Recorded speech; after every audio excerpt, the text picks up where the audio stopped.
حضرت سلمان فارسی کی کہانی دیکھیے، 350 سال زندگی پائی ہے، صحابہ میں سب سے طویل العمر ہے۔ ایک مجوسی کے بیٹے تھے، حق کی تلاش میں نکلے، باپ نے گھر سے نکال دیا، ایک پادری کی خدمت کی، مرنے لگا پادری، تو اس نے کہا اب تو غموریا چلے جانا، وہاں کا پادری خدا رسیدہ ہے۔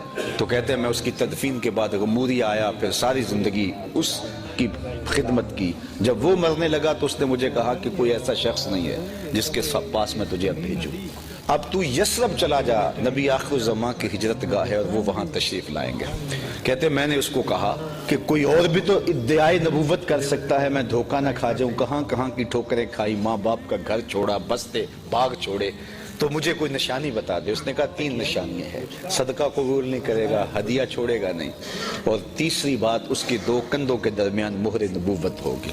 کہا ایک قافلے سے جڑ گیا میں، انہوں نے مجھے پکڑ کے غلام بنا لیا، لیکن میری قسمت اچھی کہ بیچا جا کے مدینے میں، ایک یہودی نے مجھے خرید لیا اور میں اس دن کے انتظار میں اس کی نوکری کرتا رہا۔ کہا ایک دن میں اپنی کھجوروں پہ چڑھ کے باغ میں کھجوریں توڑ رہا تھا کہ ہواؤں میں مستی نہیں چھا گئی اور ہر سمت سے یہ گونج آنے لگی طلع البدر علینا۔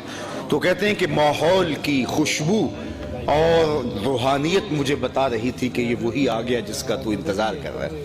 کہتے ہیں مجھ سے صبر نہ ہو سکا، میں نے اوپر سے چھلانگ لگا لی اور دوڑ پڑا۔ میرے آقا نے سمجھا، یہودی آقا نے، کہ شاید غلام بھاگ گیا، اس نے دوڑ کے مجھے پکڑ لیا۔ میں نے اس کو کہا چھوڑ دے مجھے، میں بھاگا نہیں ہوں، یہ جسم تیرا ہی غلام ہے لیکن دل نوکر کسی اور کا ہے۔